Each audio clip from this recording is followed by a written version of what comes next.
Hello मित्रों, Aryan civil classes में आप सभी लोगों का पुनः स्वागत है। मैं राजाराम सत्यार्थी।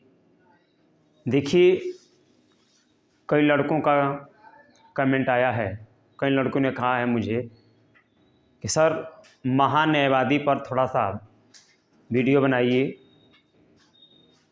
तो देखिए, आप लोगों के कहने पर मैंने महान्यायवादी पर वीडियो बनाने की कोशिश किया है और मुझे पूरा उम्मीद होगा कि आप लोगों को ये समझ में आएगा। मैं पूरा कोशिश करूँगा समझाने का। देखिए, ये महान्यायवादी होता क्या है और इसका कार्य क्या होता है, इसके बारे में हम लोग देखेंगे। ये बहुत छोटा टॉपिक है।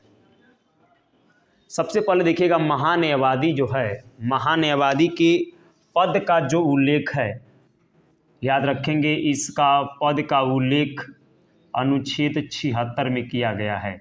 याद रखिएगा, ये एक संवैधानिक पद है। महान्यायवादी क्या करता है, मैं बताऊं आप लोगों को कि यहाँ पर लिखा गया है संविधान के अनुच्छेद 76 के अंतर्गत कि भारत का एक महान्यायवादी होना चाहिए। ये आपका अनुच्छेद 76 में लिखा गया है कि भारत का एक महान्यायवादी होना चाहिए। यह महान्यायवादी करता क्या है,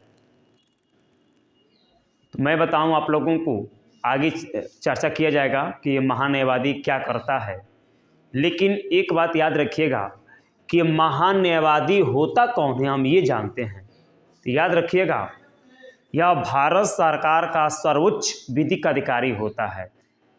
याद रखेंगे, मैंने बताया है कि महान्यायवादी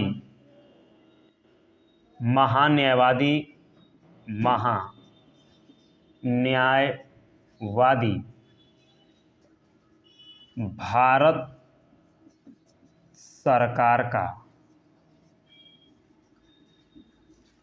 सर्वोच्च विधिक अधिकारी होता है। इसको जानिएगा आप लोग, सर्वोच्च विधिक अधिकारी होता है।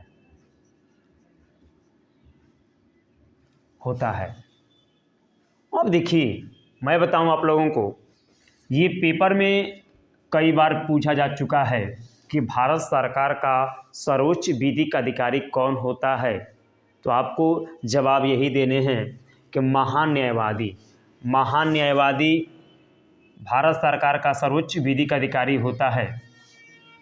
इसका कार्य क्या होता है, तो महान्यायवादी भारत सरकार को विधिक मामले में, कानूनी मामलों में सलाह देता है।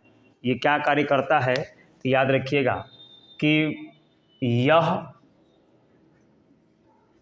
विधिक मामलों में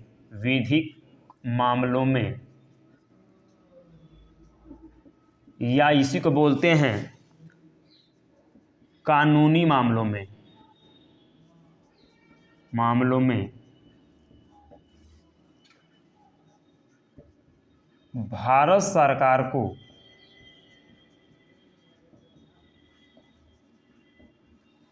सलाह देता है।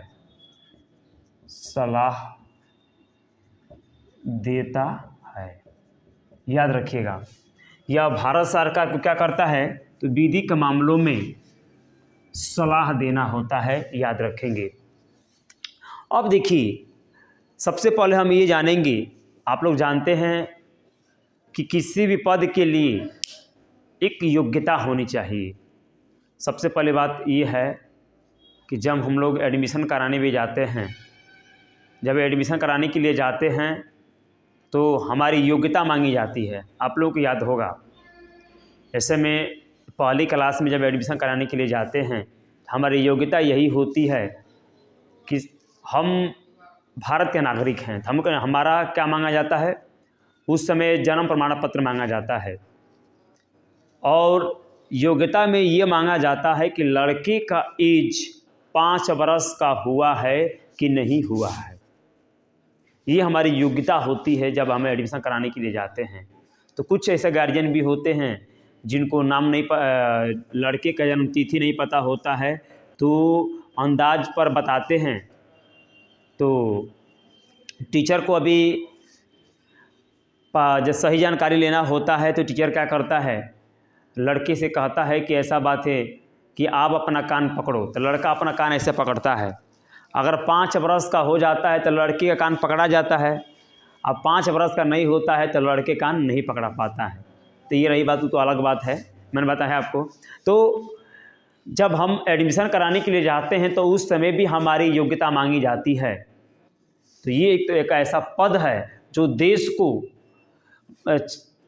संचालित करने वाली जो सरकार है उसको विधि के मामले में सलाह देने की बात है, कानूनी मामलों में सलाह देने की बात है, तो क्यों नहीं इसकी योग्यता देखी जाएगी।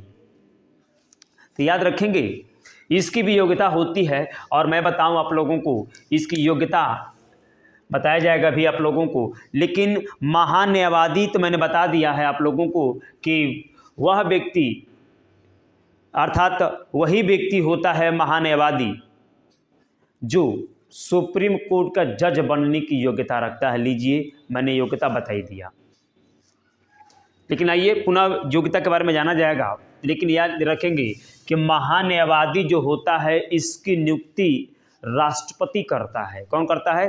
राष्ट्रपति करता है, याद रखिएगा। वो भी अनुच्छेद 76 के तहत, याद रख लीजिएगा, इसी में लिख लीजिए कि राष्ट्रपति महान्यायवादी की नियुक्ति महान्यायवादी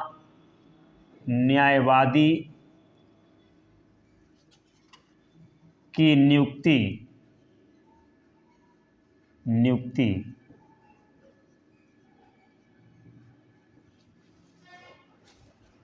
राष्ट्रपति करता है, राष्ट्रपति करता है। और ये भी याद रखिएगा इन महान्यायवादी की जो नियुक्ति है जो राष्ट्रपति जी कर रहे हैं अनुच्छेद 76 के तहत, तो राष्ट्रपति का महान्यायवादी का नियुक्ति करना यह इनका स्वविवेकाधिकार नहीं है। भारत सरकार जिस व्यक्ति को निर्देशित करेगा उसी व्यक्ति को महान या माननीय राष्ट्रपति जी महान्यायवादी के पद पर नियुक्त करते हैं। इसको याद रखिएगा, पेपर में कई बार पूछा जा चुका है कि महान्यायवादी की नियुक्ति कौन करता है। तो याद रखिएगा राष्ट्रपति करते हैं संविधान का अनुच्छेद 76 के तहत। महान्यायवादी होता कौन है तो ये भी याद रखिएगा कि भारत सरकार का सर्वोच्च विधिक अधिकारी होता है महान्यायवादी, जो कानूनी मामलों में, विधिक मामलों में भारत सरकार को सलाह देता है। अब देखिएगा हमको ये जानना है कि महान्यायवादी की योग्यता क्या होती है, किस व्यक्ति को महान्यायवादी नियुक्त किया जाएगा। अभी मैंने झटके से पहले ही बता दिया हूँ, लेकिन आइए एक बार और जान जाइए आप लोगों को कि महान्यायवादी कौन बनता है। तो याद रखेंगे महान्यायवादी वही व्यक्ति बनता है जो सर्वोच्च न्यायालय का न्यायाधीश बनने की योग्यता रखता हो। क्या होता है? महान्यायवादी, योग्यता यही है ना। महान्यायवादी की योग्यता क्या होती है तो मैंने बताया आप लोगों को महान्यायवादी की योग्यता के बारे में। महान्यायवादी की योग्यता के बारे में मैंने आपको बताया है, महान्यायवादी की योग्यता के बारे में, कि वही व्यक्ति महान्यायवादी बनेगा जो सुप्रीम कोर्ट का जज बनने की योग्यता रखता हो। क्या चीज़? वह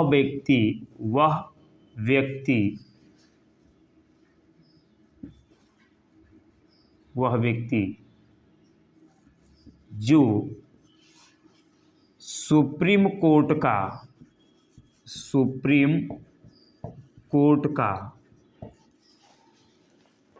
जज बनने की योग्यता रखता हो वही व्यक्ति महान्यायवादी नियुक्त किया जाएगा।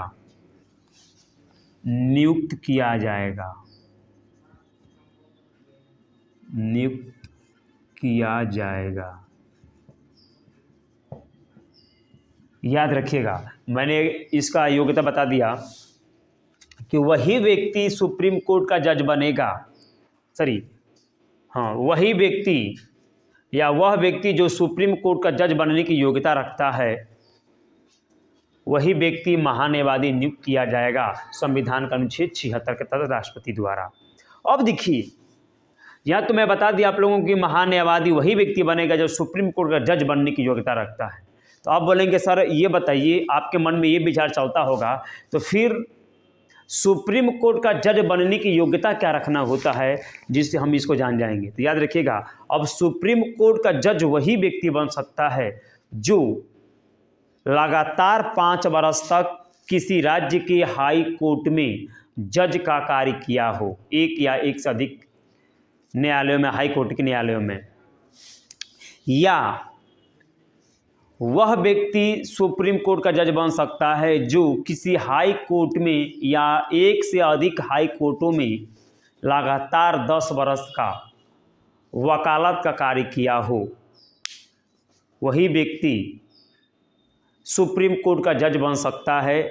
और जब सुप्रीम कोर्ट का जज बनने की यही योग्यता है तो ये योग्यता रखने वाले व्यक्ति ही क्या बनेंगे, महान्यायवादी बनेंगे।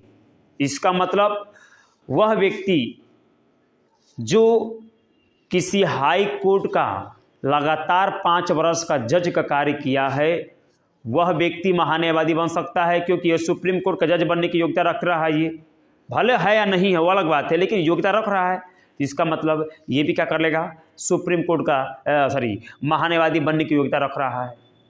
फिर दूसरी बात मैंने बताया आपको कि जो व्यक्ति हाई कोर्ट में लगातार 10 वर्ष का वकालत कार्य किया है, वही व्यक्ति सुप्रीम कोर्ट का जज बनेगा। और जब सुप्रीम कोर्ट का जज की योग्यता रख रहा है, इसका मतलब यही व्यक्ति भी क्या बन सकता है, महान्यायवादी बन सकता है। अर्थात बात तो स्पष्ट हो गया कि हाई कोर्ट में लगातार 5 वर्ष का जज कार्य करने वाला व्यक्ति महान्यायवादी बन सकता है, और या तो लगातार 10 वर्ष तक वकालत का कार्य हाई कोर्टों में करने वाला व्यक्ति महान्यायवादी बन सकता है, या इनमें से अगर ये नहीं होगा तो राष्ट्रपति के नज़र में एक विधिवेता होना चाहिए, वह व्यक्ति क्या हो सकता है, महान्यायवादी बन सकता है। यही क्या है, महान्यायवादी की योग्यता है, जो मैंने आपको बता दिया।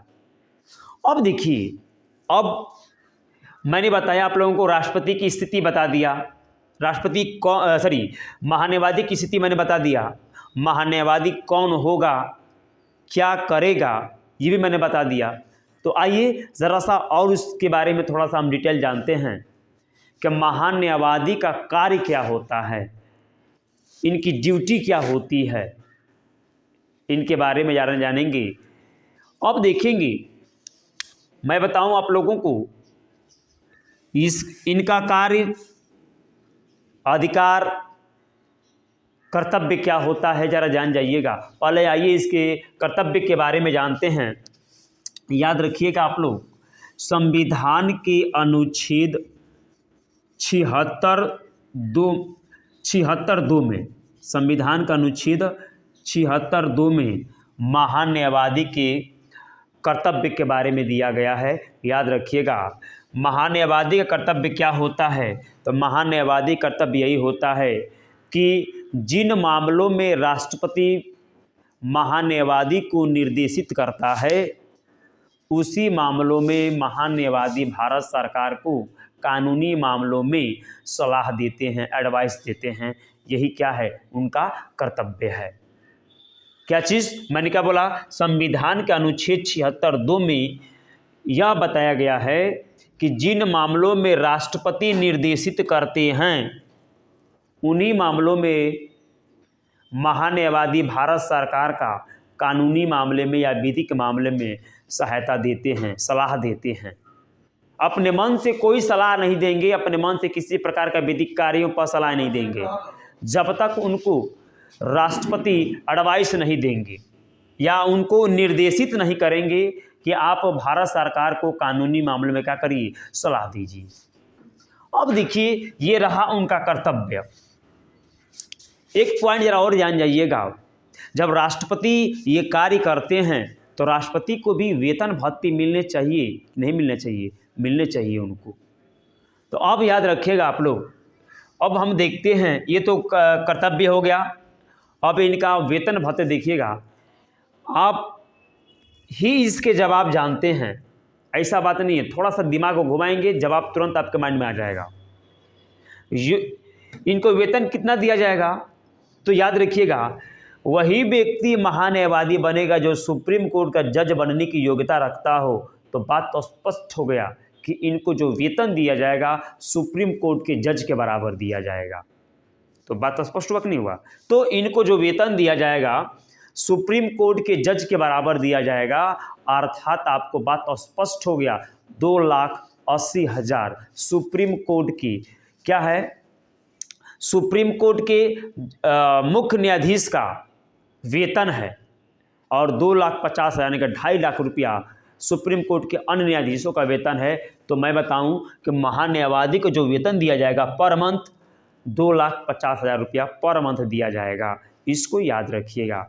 अब देखिए, इनको वेतन और भत्ते, महान्यायवादी का पारिश्रमिक तय राष्ट्रपति करता है। याद रखिएगा, मैं बताऊं आप लोगों को, 2020 के यूपीपीसीएस में यह क्वेश्चन आया था कि राष्ट्रपति को महान्यायवादी का पारिश्रमिक तय कौन करता है। तो अक्सर याद रखिएगा आप लोग, राष्ट्रपति का हो तब, सुप्रीम कोर्ट का हो तब, या और जितने भी अधिकारी होते हैं उनका वेतन तय करने का जो कार्य किया जाता है वो संसद द्वारा किया जाता है। लेकिन याद रखिएगा, महान्यायवादी एक ऐसा व्यक्ति होता है, एक ऐसा अधिकारी होता है जिसका पारिश्रमिक राष्ट्रपति तय करता है। याद रखिएगा। तो ये अब काफ़ी मोस्ट इंपॉर्टेंट है। जो मैंने बताया आप लोगों को कि 2020 के यूपीपीसीएस में ये क्वेश्चन आ चुका है, और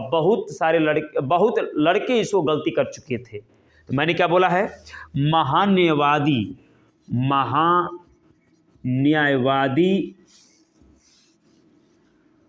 का पारिश्रमिक राष्ट्रपति तय करते हैं, राष्ट्रपति तय करते हैं। पारिश्रमिक का मतलब होता है उनके कार्यों के बदले जो उनको धनराशि दी जाएगी, अर्थात स्पष्ट हो गया क्या, पेमेंट, वेतन, भत्ते, वो कौन तय करता है? पारिश्रमिक तय कौन कर देता है? तो राष्ट्रपति तय करते हैं। और सभी लोगों का वेतन, भत्ते या पारिश्रमिक संसद तय करती है। अब देखिएगा, इनका अधिकार क्या होता है? तो याद रखिएगा, इनके अधिकार का जो वर्णन किया गया है, अधिकार का वर्णन ये अनुच्छेद 88 में, याद रखेंगे, अनुच्छेद 88 में महान्यायवादी के अधिकार के बारे में जिक्र किया गया है। महान्यायवादी का अधिकार है, महान्यायवादी, न्यायवादी का अधिकार, महान्यायवादी का अधिकार है अनुच्छेद 88 में। तो महान्यायवादी का अधिकार क्या है, जरा जान जाइएगा। महान्यायवादी का अधिकार क्या है? तो महान्यायवादी संसद के दोनों सदनों में या अलग अलग संसद की अलग अलग, लोकसभा की अलग बैठक, राज्यसभा की अलग बैठक, या लोकसभा राज्यसभा की संयुक्त बैठक, अलग अलग बैठक हो या संयुक्त बैठक हो, दोनों बैठकों में महान्यायवादी को भाग लेने का अधिकार है। संसद के दोनों सदनों की संयुक्त बैठक में भी इसको बोलने का अधिकार है। लेकिन जब मतदान की बात आती है तो महान्यायवादी मतदान का प्रयोग नहीं करता है। संसद के दोनों सदनों में अलग अलग बैठक हो तब भी या संयुक्त बैठक हो तब भी केवल उसको बोलने का अधिकार है। अब बोलेंगे सर जी मतदान करने का अधिकार क्यों नहीं है उसको, जब हर प्रकार का अधिकार है, बैठक में भाग लेने का अधिकार है, हर चीज़ वो पाएगा जो व्यक्ति पाते हैं संसद के, तो इसलिए नहीं पाएगा या इसलिए नहीं इसको क्या है अधिकार है मत देने का, क्योंकि यह न तो लोकसभा का मेंबर होता है न तो राज्यसभा का मेंबर होता है। तो याद रखिएगा, संसद में मतदान वही व्यक्ति देता है या मतदान वही व्यक्ति करता है जो संसद का सदस्य होता है। और चूंकि महान्यायवादी संसद के सदस्य तो होते नहीं हैं, ये तो एक संवैधानिक पद है जो अनुच्छेद 76 के तहत का वर्णन किया गया है, इसलिए महान्यायवादी को मतदान का प्रयोग करने का अधिकार नहीं दिया गया है। एक और बात याद रखिएगा, ये उनका अधिकार है। एक और बात ये याद रखना है आप लोगों को कि महान्यायवादी जो होते हैं सुप्रीम कोर्ट या हाई कोर्ट या किसी भी न्यायालय में सुनवाई कर सकते हैं। सुप्रीम कोर्ट में भी जाकर के सुनवाई कर सकते हैं ये आपके महान्यायवादी, हाई कोर्ट में भी जाकर के सुनवाई कर सकते हैं। अर्थात मैंने बताया है कि भारत के किसी भी न्यायालय में इनको सुनवाई करने का अधिकार है। याद रखेंगे आप लोग यहाँ पर कि ये भारत सरकार के खिलाफ अगर किसी प्रकार का केस दर्ज होता है तो महान्यायवादी भारत सरकार के तरफ से सरकारी वकील बन करके, देखिए सरकारी वकील होते नहीं हैं लेकिन भारत सरकार का वकील बन करके भारत सरकार के तरफ से उस केस को लड़ते हैं और उस केस का समाधान निकालते हैं। ये महान्यायवादी का क्या है का अधिकार है अनुच्छेद 88 के तहत। और ये भी बात याद रखिएगा आप लोग कि महान्यायवादी को सहायता देने के लिए एक सॉलिसिटर जनरल होता है। कौन होता है? Solicitor general. महान्यायवादी को सलाह देने के लिए महान्यायवादी को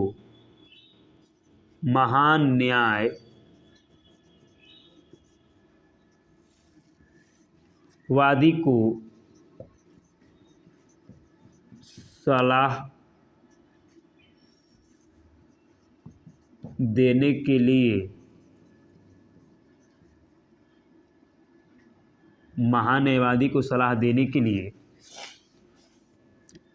एक सॉलिसिटर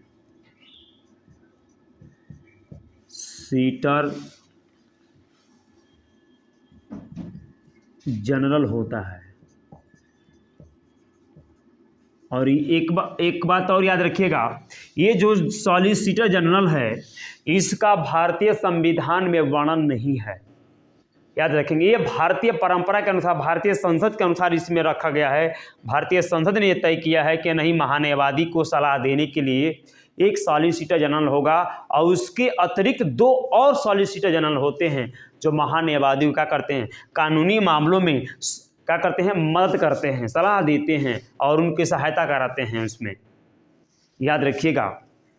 और मैं बताऊं आप लोगों को कि ये रहा महान्यायवादी पर ये आपका टॉपिक, जो महान्यायवादी से मैंने कुछ भी छोड़ा नहीं है।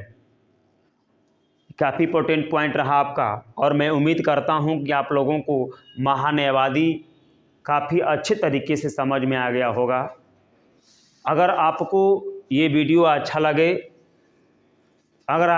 तो आप इस चैनल को जो मैंने बताया है आर्यन सिविल क्लासेस, ये आपका है, इसको आप लोग इस वीडियो को देखिए। अगर अच्छा लगता है इसको लाइक एंड सब्सक्राइब करें और इसको अपने दोस्तों के बीच में इसको शेयर करें।